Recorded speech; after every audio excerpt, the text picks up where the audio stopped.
Okay, this is passage week 11 from Fix It 5.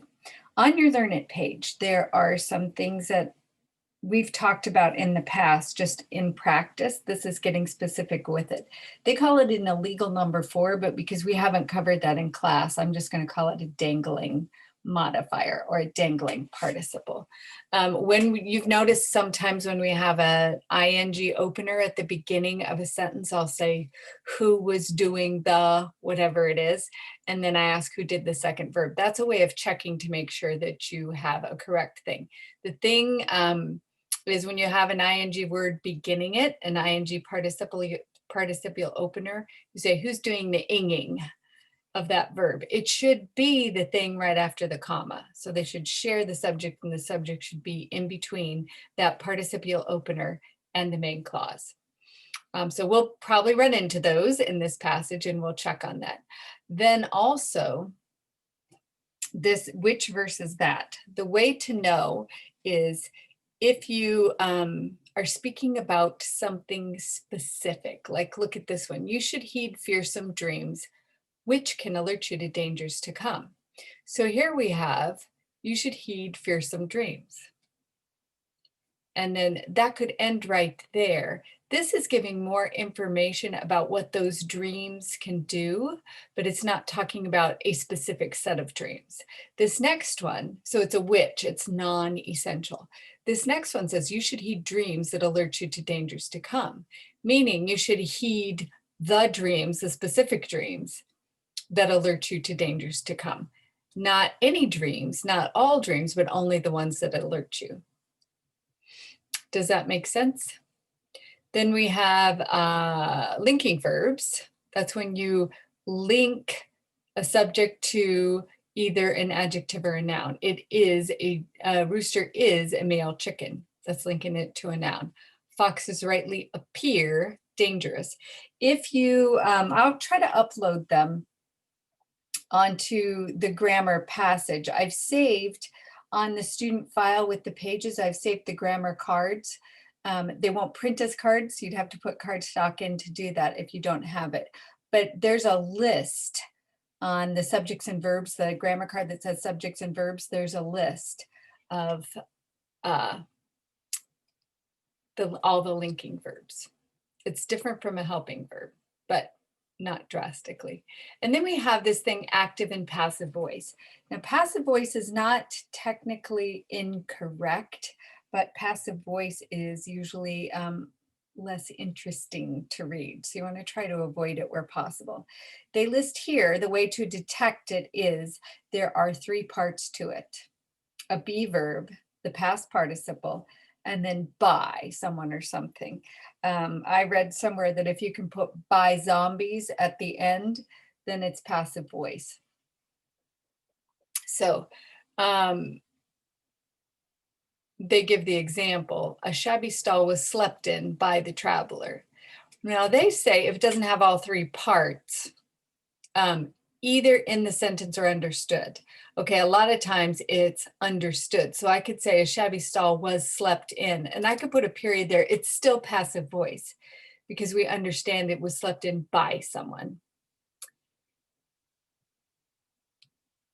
So we will move on, and you'll just see them in practice, I think, as we go through. So we have, do we indent? When he came to the ox's stall and called out for his friend, he was answered straight away by the innkeeper of the nearby hostelry. Got a lot going on here. We're going to have a speaker. We got a lot of stuff. So let's see. We're going to indent. It's a new paragraph. Remember, this is Chanticleer telling a story. This is these quotes within a quote. When he came to the ox's stall, remember the stall belongs to the ox, and called out for his friend, we have a when, a number 5 opener. So we're going to have a comma here. He was answered straight away by the innkeeper. Okay, this is that passive voice we were talking about. He being verb was, past participle answered by the innkeeper. That's those three parts. So we need to say the innkeeper answered him straight away.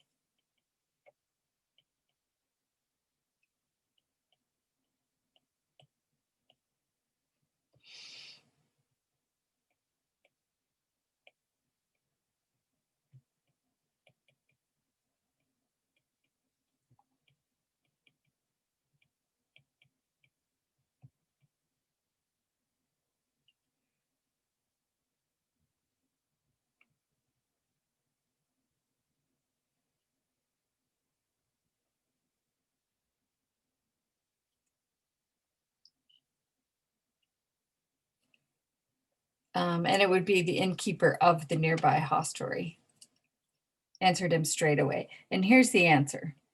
You put a semicolon after that. Now, this quote is happening inside Chanticleer's quotes. It's only a single quote. Sir, your comrade has departed. We'll end that there. Just at dawn, he quit the town. Okay, so then that's all of our punctuation. We need to have our clauses. When he came to the ox's stall and called out for his friend, that's an adverbial opener. The innkeeper, excuse me, that's a main clause, of the nearby hostelry answered him straight away. That's the end of it. Sir, your comrade has departed. Just at dawn, that's a prepositional phrase. He quit the town. For his friend is also a prepositional phrase. So our clauses are, when he came to the ox's stall and called out for his friend. So we have came is a verb and called, compound verb. Who did? He did. The innkeeper answered, so our verb is answered. Innkeeper is our prepositional phrase. Of the nearby hostelry is another prepositional phrase.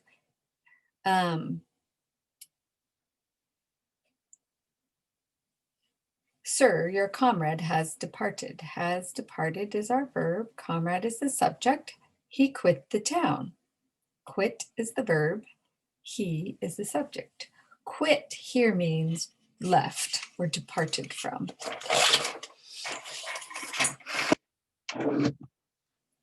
So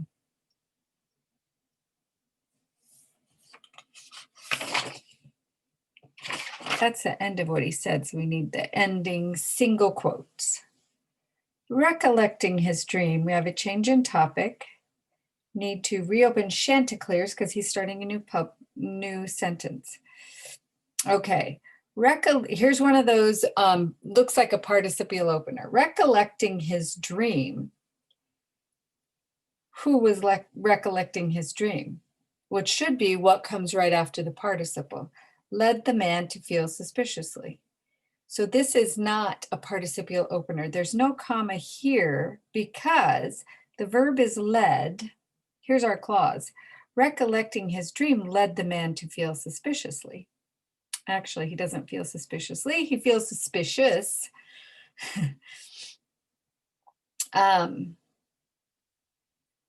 And who or what led? This is one of those ones where we have a verb acting as a noun.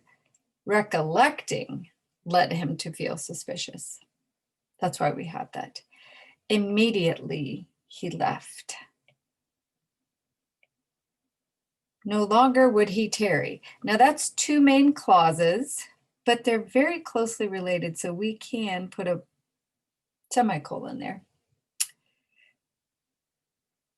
And have a main clause here, no longer would he tarry. Then we have when he reached the west gate, that's an adverbial clause. West is not capitalized. Adverbial is first. He found a noisome dung cart. When you have your adverbial clause and then your main clause, you need a comma in between them. Let me just make sure I have everything. You don't need the comma after immediately. It tells you how he left. Immediately he left. Okay, so we have We've got our subject and our verb here. We have he left, verb is left. Who left? He left. No longer would he tarry. The verb is would tarry. Who would tarry? He would tarry. When he reached the west gate, reached is our verb. Who reached? He reached. He found a noisome dung cart. Found is our verb. Who found? He did. Noisome is funny because there's that, it looks like noise in that word, so you'd think it'd have to do a sound, but it doesn't. It means it's stinking or offensive as an odor. So that's an interesting phenomenon for a word. Okay, now this we don't indent because we're still on the same topic. No change in topic here. Arrayed in the manner which his murdered friend described, the carter was about to leave the gate filled with the dung, as if headed to the farm.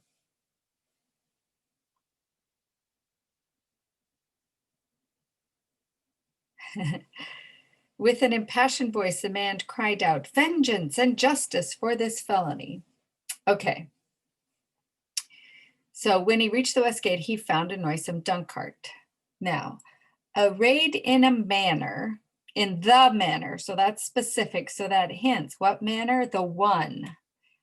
So we say arrayed in the manner that. No comma needed because it's essential. That his murdered friend described. And it's his murdered friend had described because it happened before this. We have a comma there. What was arrayed? The cart. So take that out. The cart filled with dung. You'll see why in a minute. Was about to leave the gate. So where this is, remember we want our modifiers in the correct space, right after what it's modifying. So the way it's here, if that were true, it sounds like the gate is filled with dung and not the cart.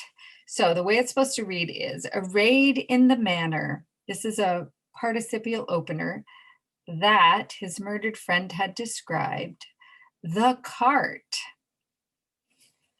The cart is what was arrayed.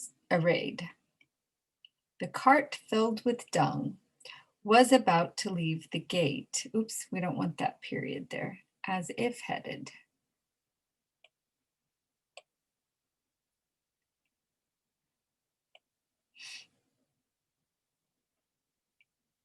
To the farm. So now, arrayed in the manner that his murdered friend had described, the cart filled with dung was about to leave the gate as if headed to the farm. That's much better. So we have to the farm, in the manner, with dung. Those are prepositional phrases.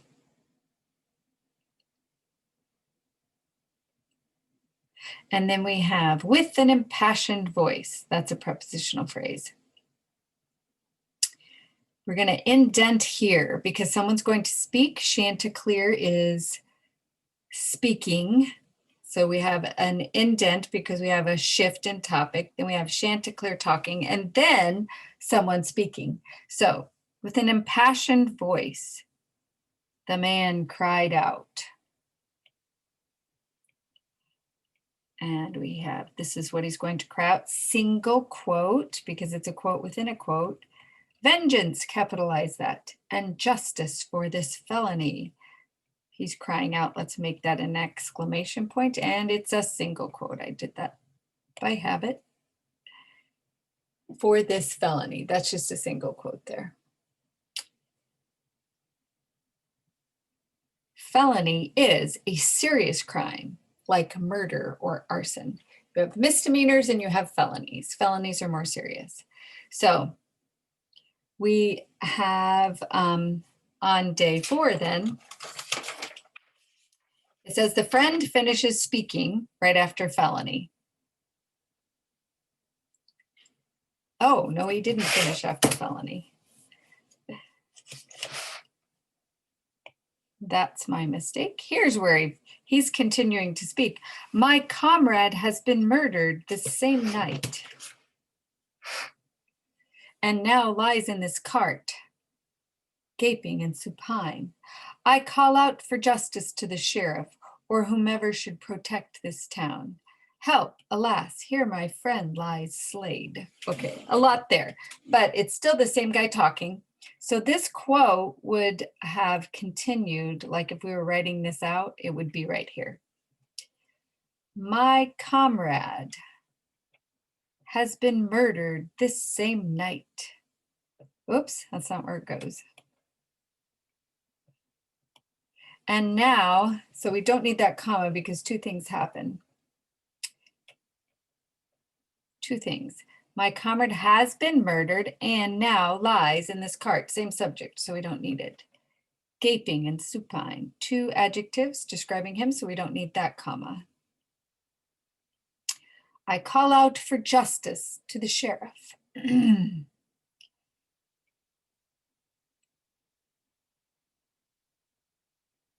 Or whoever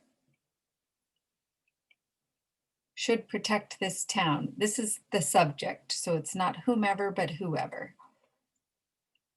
Help.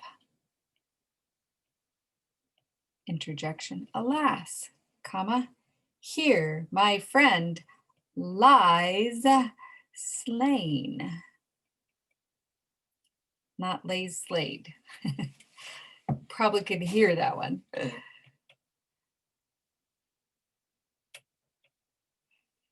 Okay. So our subjects and verbs. My comrade has been murdered. There's our verb, has been murdered. Who has been murdered? Comrade. He also lies, same subject, comrade. I call out for justice to the sheriff. Call is our verb. Who calls? I call. Whomever should protect this town. Verb is should protect. That's why you know it's who and not whom. Because who is subject, whom is if it's an object, like an object of a preposition or a direct object. Help, alas, here my friend lies slain. And friend is the subject. Supine is our vocabulary word, and that means lying on the back, face upward. So that is it for this Fix It. If you have any questions, hop on office hours and I'll see if I can get them answered.